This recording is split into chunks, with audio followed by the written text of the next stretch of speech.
시간이 참 빨리 갑니다. 1월이 벌써 저만치 가버렸고요. 또 2월도 벌써 이제 4일인데요.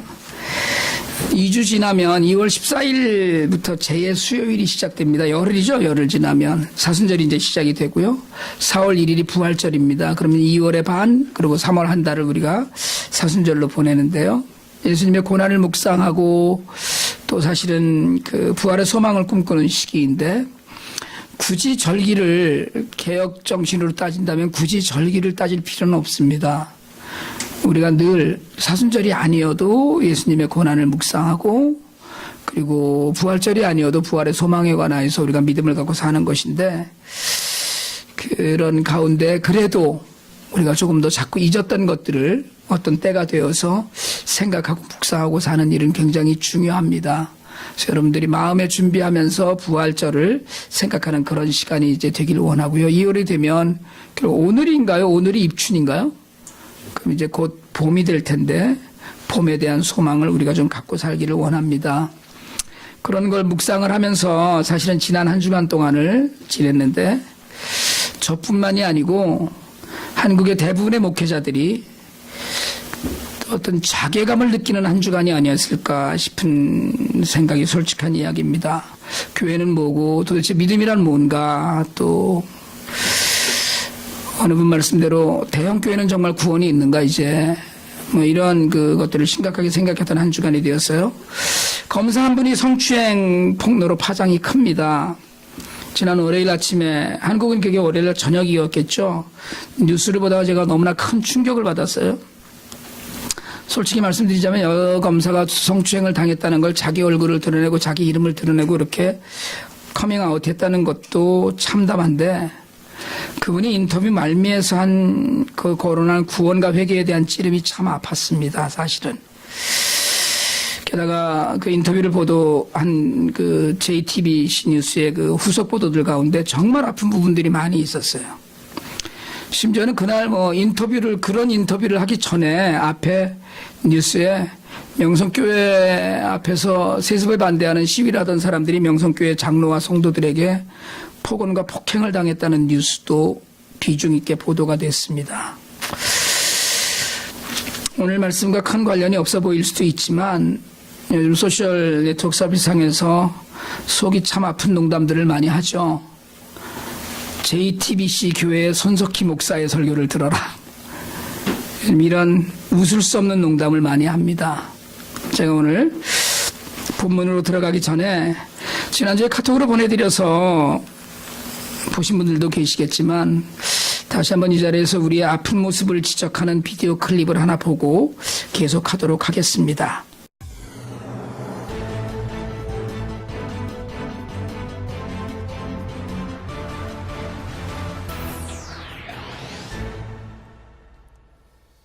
뉴스룸의 앵커 브리핑을 시작하겠습니다.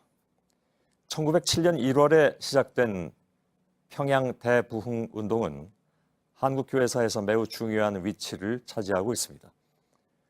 부흥회 도중에 터져나온 고백과 뉘우침, 흠결 하나 없을 것만 같았던 외국인 선교사들이 자신의 죄를 고백하고 용서를 구하는 모습에 당시 교인들은 큰 충격을 받았습니다. 감화받은 사람들의 입에서도 회개는 터져나왔습니다. 입으로 고백하기 어려운 무섭고 추한 죄악들이 쏟아져 나왔다. 마치 지옥의 지붕을 열어놓은 것 같았다. 한 선교사는 이렇게 회상을 했습니다. 한국교회의 대부흥을 이끌었던 회개의 물결. 그러나 부흥한 한국의 대형교회들이 시대를 거듭하면서 변질되었듯이 자신의 죄를 고백하고 죄 사함을 구하는 간증과 회개 또한 시대를 거듭하며 변질되고 있는 중입니다. 음란한 고멜도 살려주지 않았느냐? 여성 신도들을 상대로 입에도 담지 못할 성추행을 일삼아 대법원 확정 판결까지 받은 목사는 설교를 통해서 그렇게 말했다고 하죠. 사실 그의 셀프 면죄부는 교계에서 이미 유명했습니다. 심판은 하나님의 고유 권한이다. 금이 간 목사가 더 좋지 않느냐? 이미 회개하여 죄 사함을 받았다는 궤변이 있었지만 피해자들은 누구도 사과를 받지 못했고 그가 새로 문을 연 교회 앞에는 그 사과받지 못한 사람들이 모여서 피켓을 들었습니다. 피해자 용서 없이 하나님 용서 없다. 그리고 대형교회 교단에 올라 눈물을 흘리며 교만함을 회개했다는 또 다른 한 사람. 피해자는 그의 회개에 더욱 상처를 입었다고 말합니다. 그의 회개는 어디를 향한 것이었을까? 언제부턴가 죄를 고백하는 간증과 회개라는 형식마저 대형교회의 힘을 빌고 대형교회는 이를 또한 자신의 힘을 과시하는 기회로 삼아왔다는 의구심이 이미 팽배한 바. 일반화할 수는 없겠지만 이것이 일부 한국 대형교회의 참담함이라 말한다면 지나친 것일까? 신앙을 가진 이들은 자괴감으로 절망할 수밖에 없었습니다. 성서와 찬송가에 자주 등장하는 아골 골짜기의 유래는 다음과 같습니다. 구약성서 여호수아서 7장에는 자신의 탐욕과 교만을 다스리지 못한 아간이란 인물이 등장합니다. 아간은 죽음 끝에 죄를 실토하지만 용서받지 못합니다. 해석은 분분하겠지만 아마도 그의 회개에 진심이 빠져있기 때문은 아니었을까. 결국 용서받지 못한 아간은 돌무더기 아래에 묻혀 그곳의 이름은 긴 세월이 지난 오늘날까지 남아 아골 골짜기라 불리고 있습니다. 오늘의 앵커 브리핑이었습니다. 가슴이 좀 묵직하지 않으세요? 서지현 검사가 그 안태근 씨의 회개 간증을 보고 그 양반이 회개한 간증을 보고 폭로를 결심했다고 인터뷰에서 말하더라고요. 회개는 하나님께 하는 것이 아니라 피해자에게 해야 한다고 한 말이 교계를 흔들었습니다. 틀렸지만 틀리지 않은 말입니다. 회개는 하나님 앞에 해야 되는 것이 맞습니다. 그러나 적어도 회개로 용서받았다고 하려면 피해자의 용서도 반드시 받은 후에 해야 합니다. 바르지 못하게 살아온 세월을 성실한 것으로 또 권력의 구조적 모습으로 승승장구했던 자신의 입심양명을 실력과 성실성으로 포장하는 가운데 한국교회가 농락당했다는 분노에 가까운 감정들을 누리지 못하고 있습니다. 대형교회의 실패로 인한 수치를 모든 기독교인들이 감당해야 되는 지경에 이르렀거든요. 곳곳의 신문과 방송에서 이번 사건에 성경을 인용하는 예가 너무나 많아지고 있습니다. 일주일 내내 거의 모든 언론에서 성경을 인용하고 교회는 언제나 이렇게 세상에 그 손가락질에서 자유로울지 참담한 시간을 우리가 보내고 있습니다. 조선일보도 한마디 했더라고요. 성경엔 네 형제에게 원망 들을 만한 일이 있는 것이 생각나거든 예물을 제단에 두고 먼저 가서 형제와 화목하고 그 후에 와서 예물을 드리라는 말이 있다. 피해자에게는 사과도 없이 예수님의 사랑을 느낀다는 분에게는 스투핏, 그리고 용기 있게 고발하고 나선 분에게는 그레이트. 이게 조선일보의 지적이에요. 여러분, 세상의 사건 사고를 보면서 요즘처럼 예수 믿는 일이 부끄러울 때가 참 없습니다. 적어도 제가 어렸을 때는 예수 믿는 일은 부끄러운 일이 아니었습니다. 안 믿는 사람들이 훨씬 더 많았지만 친구들 사이에서도 나 교회 다녀, 나 예수 믿어, 이게 부끄러움이나 놀림이나 조롱의 대상이 아니었어요. 그냥 그러려니 했고요. 어른들도 그래도 예수 믿는 사람이 좀 낫다라고 인정해주는 그런, 믿어주는 그런 분위기였어요. 동조하지 않고 때로는 박해해도 그래도 예수 믿는 사람들의 인격이나 인성 또 사회성 따위를 인정하는 분위기였습니다. 그러나 반세기쯤 흐른 지금은 하나님의 섭리는 어디로 향하고 있는지, 또 하나님께서 우리에게 이 시대에 원하시는 건 무엇인지 자꾸 되물어야 되는 시간을 우리가 보냅니다. 하나님을 이해하는 인간이 어디 있겠습니까? 그렇지만 제법 안다고 하면서 살았는데 우리가 지금도 너무도 하나님을 잘 모르고 있다, 이런 생각도 들고요. 세상에 이렇게 기독교가 조롱감이 되고 놀림감이 되고 있는데, 예수 믿는다고 하기에 이렇게 부끄러운 일을 당하고 있는데, 하나님은 지금 무엇을 생각을 하고 있을까?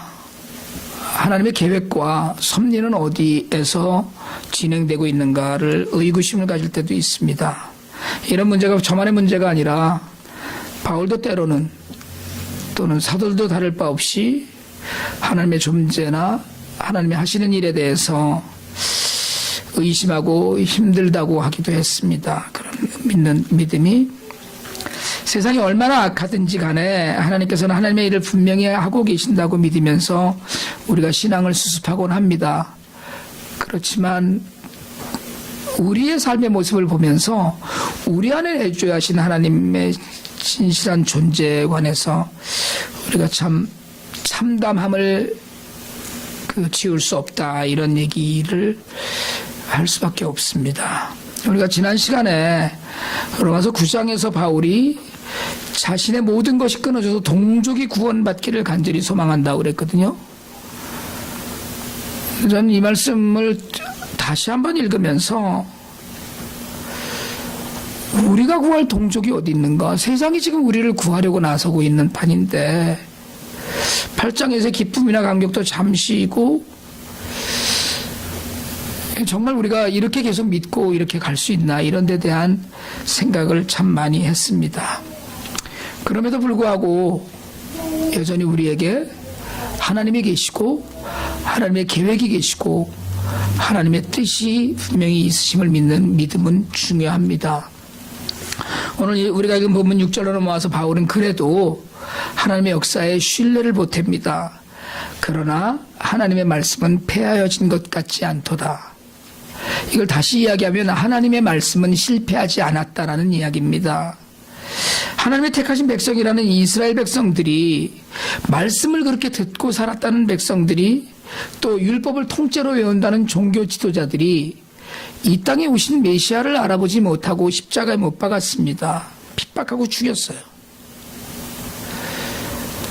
여러분, 그 당시의 신앙과 지금의 신앙이 많이 다르지 않습니다. 언약의 백성으로 율법과 예배와 약속들 가운데서 특권을 누렸지만, 메시아가 그들 가운데서 나셨지만 바울은 마음에 그치지 않는 근심과 고통을 느끼고 있었어요.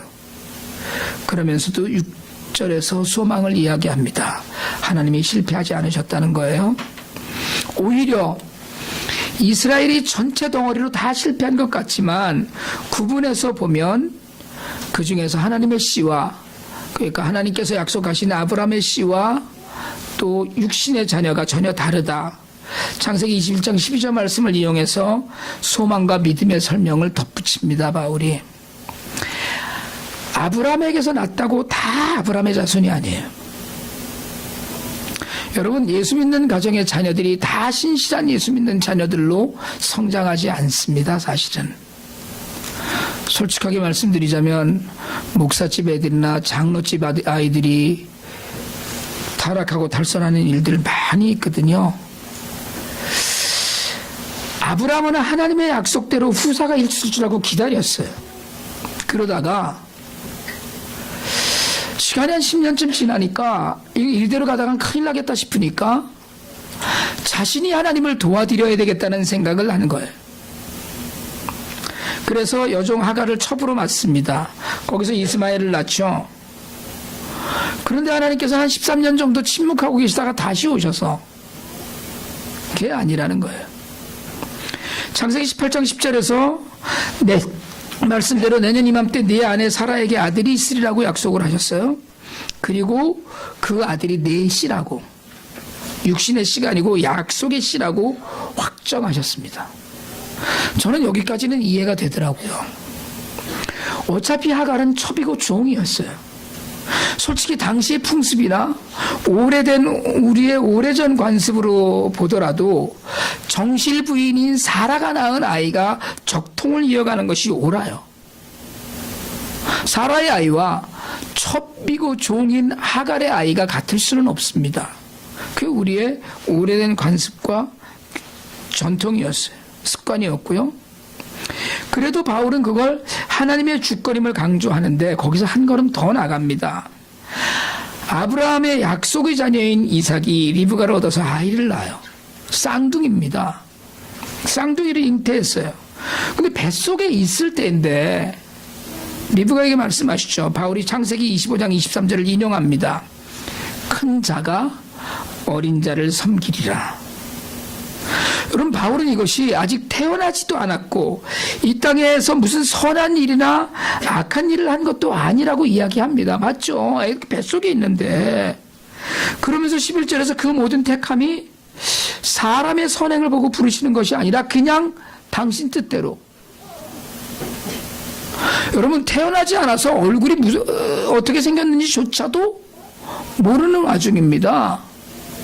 그런데 그냥 하나님의 뜻대로 부르시고 당신의 계획을 이루신다고 설명을 해요. 바울은 열심히 지금 설명을 하는데 여러분, 이 성경 본문이 많은 사람들에게 시험거리와 근심거리가 됩니다. 저도 솔직하게 마음에 와닿지도 않고 마음에 들지도 않아요. 아무리 그래도 그렇지, 아직 태어나지도 않은 애들을 두고 큰 놈이 작은 놈을 섬기고, 심지어 13절에 가면 내가 야곱은 사랑하고 에서는 미워하였다라고 이야기해요. 여러분, 우리가 자식 중에서 누군가를 더 이뻐할 때는 이유가 다 있습니다. 그놈이 그래도 말을 더 잘 듣는다든가, 그놈이 오히려 좀 더 불쌍해 보인다거나, 뭐 무슨 이유가 있거든요.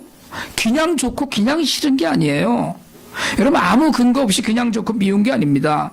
하는 짓이 이뻐서, 또는 마음 쓰는 게 기특해서, 심지어는 뭐 취향이 같다거나 생긴 게 닮았다거나 해서 우린 무슨 이유가 있어서 누구를 조금 더 이뻐하고 덜 이뻐하는 건 있어요.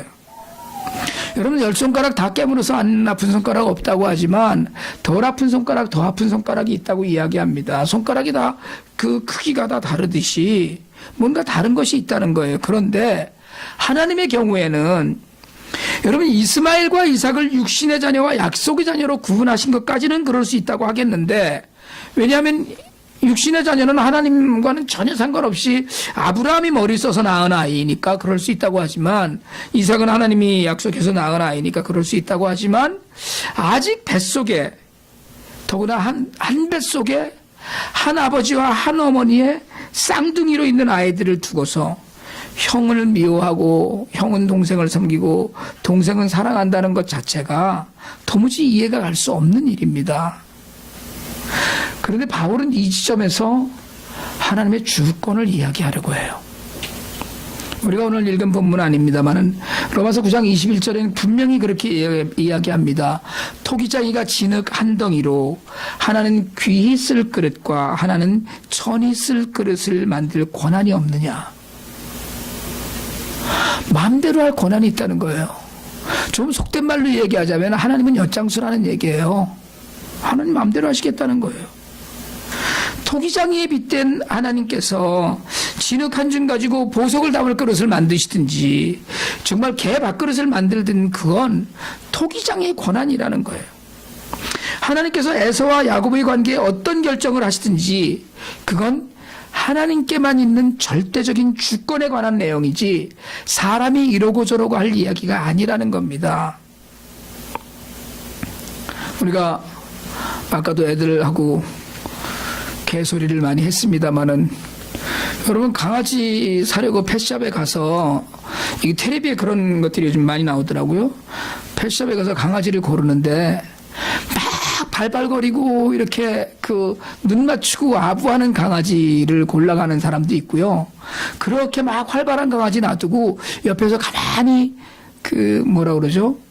무슨 병든 강아지처럼 그러고 있는 강아지를 골라가는 사람도 있더라고요. 그 기준이 뭡니까? 자기 마음이에요. 내 마음대로 고르는 거예요. 주인에게 주권이 있는 거죠. 하나님은 모든 인생의 주인이시라고 이야기한다면 하나님에게는 에서를 미워할 권리도 야곱을 사랑할 권리도 있다는 거예요. 이스마엘과 에서의 입장에서 보면 억울하고 분하겠지만 순수한 약속의 자녀로 이스라엘을 보존하시려는 하나님의 계획 때문에 하나님의 주권 이삭을 세우셨고, 하나님께서 야곱을 선택해서 이스라엘을 지켜가셔요. 철저한 하나님의 주권을 인정하고 하나님의 언약과 말씀에 대해서 전적인 신뢰를 부여하지 않으면 이런 이야기를 할 수 없습니다. 여러분, 로마서 9장은 갈등이에요. 기쁨과 감격을 넘어서 이제 동족을 구원하고 이웃을 생각해야 되는데 하나님의 선택은 우리의 상식과 기대와는 전혀 관계없는 거예요. 전혀 관계가 없습니다. 그럼에도 불구하고 바울은 하나님의 주권을 인정했어요. 요즘 우리가 사도행전 묵상을 하는데요, 다메섹에 가다가 예수 믿는 사람들 붙잡으러 가다가 바울이 예수 그리스도를 만납니다. 혼자 간 길이 아니에요. 혼자 가지 않고 여럿이 함께 갔어요. 그런데 가다가 빛 가운데 넘어져서 예수 그리스도를 만난 것은 바울뿐입니다. 하나님께서는 계획이 있으셨어요. 그리고 그 선택으로 주권을 행사하셨습니다. 여러분, 우리를 향한 하나님의 계획은 뭡니까? 하나님은 왜 수많은 세상에 있는 사람들 중에, 여러분, 하나님은 제 그렇게 많고 많은 제 세상 친구들 중에 왜 저를 부르셨겠습니까? 세상 그 많은 사람들 중에 왜 여러분을 부르셔서 오늘 이 자리에 앉혀놓으셨겠어요?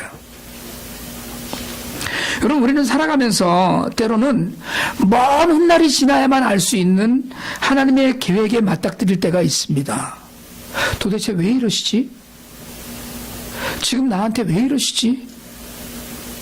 여러분, 요즘 하고 계신 모든 일들이나 여러분들이 요즘 지금 오늘 여러분들이 당하고 있는 모든 일들 가운데 혹시 그런 의문이 들 때 없어요? 하나님 지금 나한테 원하시는 게 뭐래서 나한테 이렇게 하셨지? 왜 나한테 지금 이 길에 세우셨지? 왜 내가 택한 이 일이 왜 실패하게 하셨지? 왜 내가 오늘 하나님의 뜻 안에서 좀 평안하지 못하지? 그런데요, 알 수가 없는 거예요, 그건. 아, 오늘 이렇게 하신 게 그런 뜻이 있으시구나. 그런 계획 때문에 그러시나 보네. 이게 안 되는 거예요, 이해가. 여러분, 먼 훗날밖에는 알 수 없는. 그래서 시간이 한참 지난 다음에 저는 가끔 그런 생각하거든요. 하나님이 왜 나를 미국에 보내셨지? 그냥 잘 살고 있었어요. 가끔 그런 얘기 합니다. 어쩌면 지금까지 내가 한국에 살고 있었으면 이렇게 살 수 있었을까 싶은 생각은 해요. 적어도 28년 전에 하나님이 나를 미국으로 옮기실 때 그때는 하나님의 뜻이나 이런 걸 묵상조차 하지 않았던 때예요. 그리고 시간이 흘러가면서 아, 그때 그래서 그러셨구나 라는 걸 깨달아갈 때가 있어요.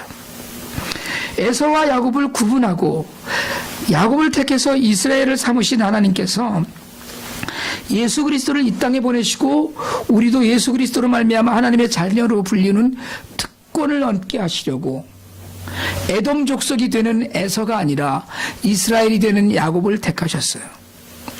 여러분, 우리가 잘나서도 아니고 우리가 예뻐서도 아니에요. 우리가 하나님 앞에 뭘 해드린 것도 아닙니다. 공부를 남들보다 더 뛰어나게 많이 했고 잘했거나 선행을 두드러지게 한 것이 아니에요. 그런데 하나님은 우리를 부르셔서 믿게 하셨어요. 사도행전 13장 48절 하반절에 그렇게 이야기합니다. 영생을 주기로 작정되는 된 자는 다 믿더라. 하나님이 영생을 주기로 작정을 하신 자는 다 믿어요. 같이 전부 다 앉아 있었는데 믿는 자가 있고 반항하는 자들이 있었습니다. 똑같은 설교를 했는데 베드로의 설교를 들은 자들은 우리가 어찌할꼬 하고 3,000명 5,000명이 회개하고 돌아왔지만, 똑같은 내용의 설교를 들었지만 스데반의 설교를 들은 자들은 이를 갈면서 돌로 쳐 스데반을 죽였습니다. 바울은 철저히 하나님의 말씀을 신뢰하고 하나님의 주권을 인정했어요. 여러분, 우리가 드리는 예배는 하나님을 인정하는 행위입니다. 우리가 예배를 드린다는 건 하나님이 하나님이시라는 걸 인정한다는 고백이에요. 그 인정할 때 진정으로 예배를 드릴 수 있어요. 하나님 앞에 바로 설 수 있습니다. 하나님을 인정한다는 건 하나님의 주권을 인정하는 거예요. 내가 내 기준으로 하나님을 판단하는 것이 아니라 오직 하나님의 말씀 앞에서 순전히 머리 숙이고 온전히 마음을 내려놓는 것이 하나님의 주권을 인정하는 겁니다. 그러니까 내 뜻하고는 전혀 딴 일을 행하셔도 하나님이시니까 그러시겠지.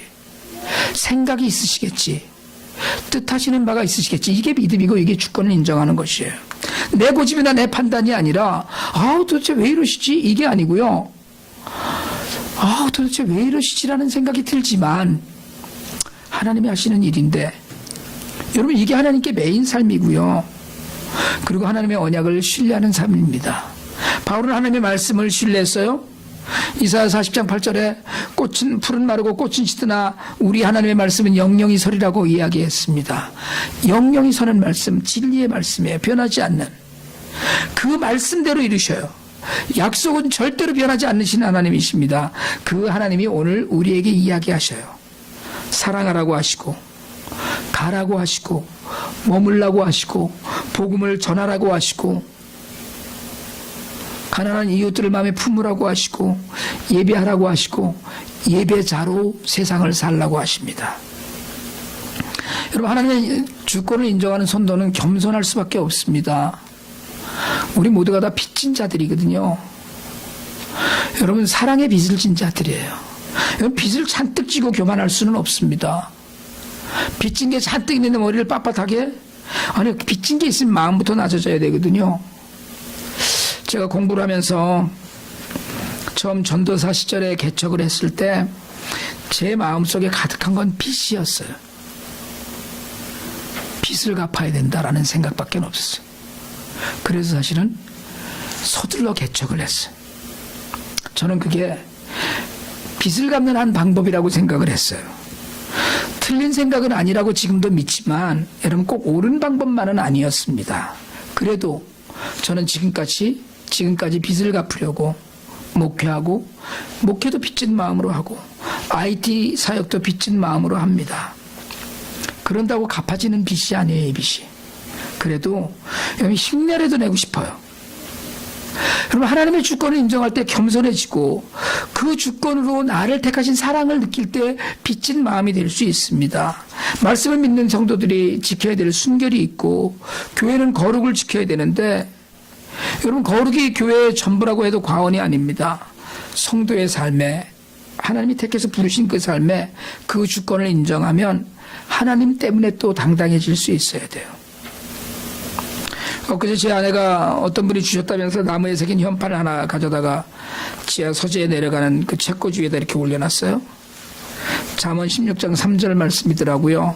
너의 행사를 여호와께 맡기라. 그리하면 내가 경영하는 것이 이루어지리라.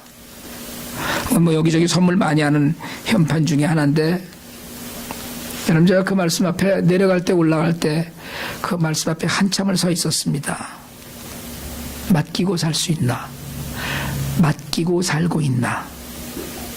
우리가 아등바등 살고 있죠. 제가 다 하려고 하니까 힘드는 거예요.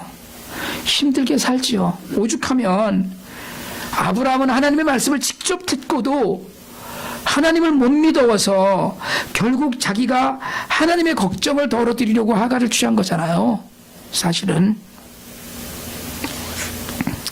여러분, 하나님의 말씀을 신뢰하는 사람은 하나님의 말씀이 이루어지기를 기다리는 사람입니다.